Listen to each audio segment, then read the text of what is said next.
Bonjour à tous, amis rugbymen et rugbywomen. Le rugby est un sport qui vient, comme vous le savez, de la perfide Albion, autrement dit, de chez nos voisins anglais. Le premier club n'est pas fondé à Paris, ou même dans le sud, comme on pourrait le penser aujourd'hui, mais a été fondé au Havre en 1872, ce qui s'explique notamment par sa position géographique de Port-sur-la-Manche, à proximité avec l'Angleterre. Cependant, petit à petit, le rugby va descendre la scène et se retrouver dans la capitale française avec la création en 1882 du Racing Club de France, ancêtre du Racing Métro aujourd'hui, et la création en 1888 du Stade Français Paris, le club que je vais vous présenter aujourd'hui.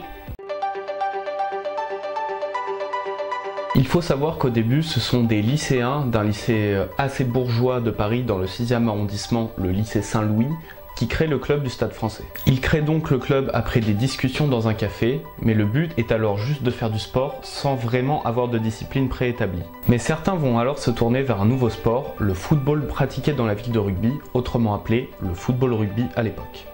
On peut notamment penser que c'est leur milieu social qui les a poussés dans ce choix-là, quand on sait que le rugby est à l'époque grandement pratiqué par les élites, notamment en Angleterre, où elles sont pratiquées dans les grandes universités telles que Oxford ou encore Cambridge. Cependant, il serait caricatural d'opposer le rugby, sport de la bourgeoisie, au football, sport de la classe ouvrière, quand on sait que le football est aussi pratiqué à cette époque par les élites sociales. Le Stade Français est donc un club omnisport avant tout, mais c'est à sa section rugby qu'on va s'intéresser aujourd'hui, tout simplement parce qu'on est sur ma chaîne, une chaîne de rugby.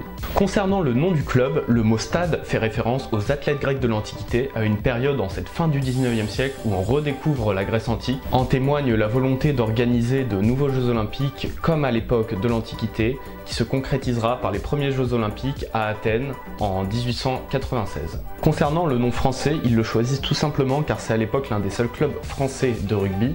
Il faut savoir qu'à l'époque, ils jouaient beaucoup contre les clubs britanniques de Paris ou des clubs britanniques en tournée en Île-de-France. Les débuts du Stade Français sont brillants sur le papier, avec notamment une finale jouée dès le premier championnat de France en 1892, perdue contre le Racing Club de France. Mais c'est aussi car ils étaient tout simplement l'un des seuls clubs de rugby français de l'époque. En effet, lors de cette finale 1892, il n'y avait alors que 2 participants au championnat de France. Enfin bon, entre 1893 et 1908, les stadistes sont tout de même 8 fois champions de France, en battant notamment des équipes parisiennes en finale comme le Racing Club de France ou encore l'Olympique de Paris. Malheureusement, après 1908, le club perd de sa superbe sur la scène nationale, notamment à cause de l'émergence des clubs du Sud, là où le rugby commence à être la religion qu'il est aujourd'hui. Il dispute tout de même une finale du championnat de France en 1927 contre les ennemis du Stade Toulousain, mais il la perd 19-9. Enfin bon, une seule finale pour un club qui a commencé par 8 championnats de France gagnés en 15 ans, c'est tout de même peu. Le club va même poursuivre son déclin jusqu'à tomber en 2e division française en 1947 et végéter dans la 3e division française après. On croyait alors le Stade Français perdu pour le rugby, comme son cousin de l'Olympique de Paris que vous ne connaissez pas justement parce qu'il est tombé dans l'oubli. Mais pour le Stade Français, c'était sans compter un homme, Max Guazzini. Celui-ci, bien que passionné de rugby, avait fait fortune dans un autre domaine puisqu'il a co-créé la station de radio Énergie. Il a alors pour projet de relancer le rugby dans la capitale française dans un contexte bien morne pour le rugby francilien puisqu'il ne compte qu'un seul club dans le groupe A de première division qui compte alors 40 équipes. D'ailleurs, petite parenthèse, peut-être que bien des jeunes qui ont commencé le rugby en Île-de-France après cette période-là ne l'auraient pas fait sans lui.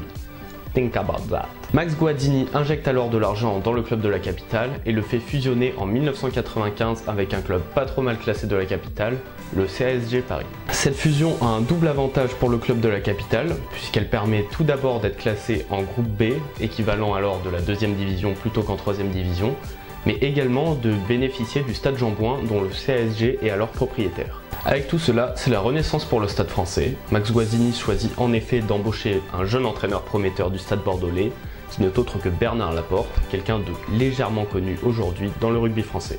En plus de résultats sportifs au rendez-vous, Max Guazzini cherche à passionner un public parisien alors très peu acquis au rugby, sport pourtant magnifique comme on peut le constater. Pour enraciner cet amour du rugby dans la capitale, Max Guazzini choisit de faire plusieurs coups médiatiques, comme notamment l'ouverture du Stade Jean-Bouin gratuitement pour le public. En effet, pour lui, je cite, « Je préfère avoir 7000 personnes heureuses dans notre stade plutôt que 200 qui font la gueule et qui ne rapportent qu'une poignée de francs.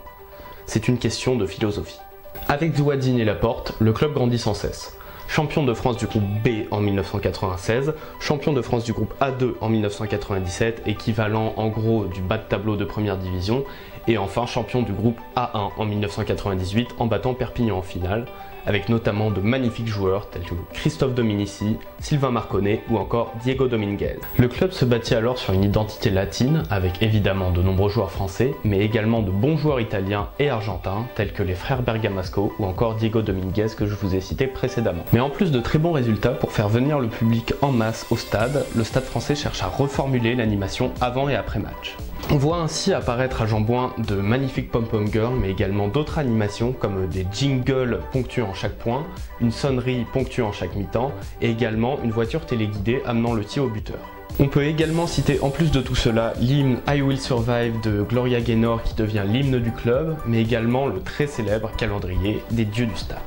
Enfin, c'est à Max Guazzini qu'on doit la couleur rose du Stade français, puisqu'il choisit lors de la saison 2005-2006 d'arborer des maillots à cette couleur. C'est une réussite sur le plan commercial avec 20 000 maillots vendus, bien que ce choix fût grandement critiqué notamment par les autres équipes, le rose étant censé être aux antipodes de la virilité qu'incarne le rugby. Tous ces choix sont cependant une réussite sur le plan sportif, avec 4 championnats remportés dans les années 2000, en 2000, 2003, 2004 et 2007, mais aussi 2 finales disputées en Coupe d'Europe en 2001 et 2005, bien que perdu.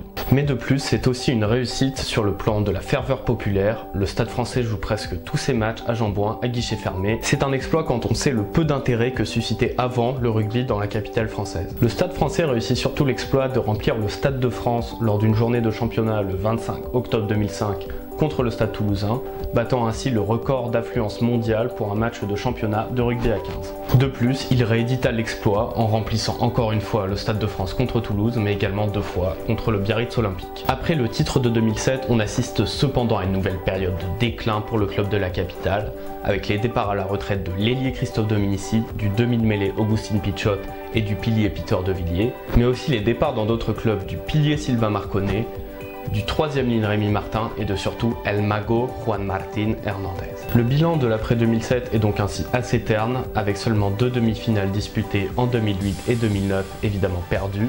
C'est peu pour un club qui a autant brillé lors de la fin des années 90 et du début des années 2000. On assiste cependant à un certain renouveau du club avec des joueurs sortis du centre de formation tels qu'Alexandre Flancard, Rabat Slimani ou encore Jules Plisson, qui était à l'époque un très bon joueur de rugby.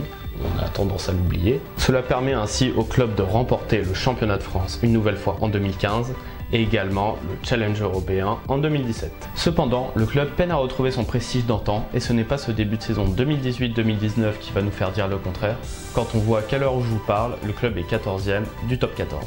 Voilà, c'est la fin de cette vidéo. Bon, comme Romain et Tamac, j'ai encore une très forte marge de progression. En tout cas, si vous avez aimé, n'hésitez pas à vous abonner, comme ça vous pourrez voir mes prochaines vidéos. Lâchez un pouce bleu, comme ça je verrai que vous avez aimé. Et également, lâchez un commentaire pour je sais quelle raison. Et surtout, la partager, comme ça me permettrait d'être plus visible pour les autres personnes.